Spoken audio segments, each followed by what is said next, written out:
कांग्रेस नेता कन्हैया कुमार ने पवन खेड़ा के समर्थन में खुलकर मैदान संभाल लिया है और असम के मुख्यमंत्री हिमंत बिस्वा शर्मा के साथ साथ बीजेपी पर भी तीखा हमला बोला है।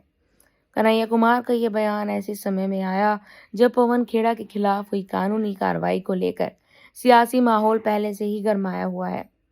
कन्हैया ने साफ शब्दों में कहा है कि यह कोई सामान्य कानून प्रक्रिया नहीं है, बल्कि विपक्ष की आवाज दबाने के लिए रची गई एक सोची समझी राजनीतिक रणनीति है।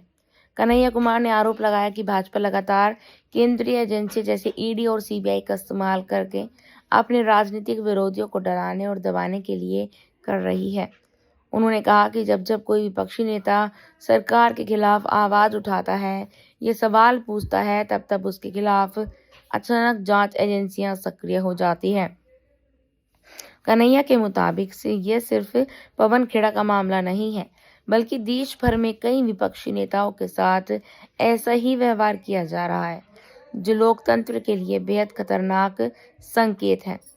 उन्होंने आगे कहा कि कांग्रेस पार्टी इस तरह के दबाव से डरने वाली नहीं है और ना ही अपने नेताओं को अकेला छोड़ेगी।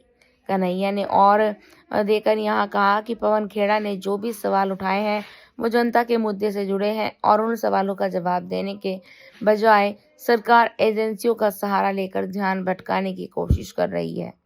उन्होंने ये भी कहा कि अगर सरकार को लगता है कि इस तरह की कार्रवाई से विपक्ष चुप हो जाएगा, तो यह उसने सबसे बड़ी भूल की है। कन्हैया कुमार ने हेमंत शर्मा पर भी निशाना साधते हुए कहा कि भाजपा के नेता मुद्दों से ध्यान भटकाने के लिए व्यक्तिगत और राजनीतिक हमलों का सहारा ले रहे हैं।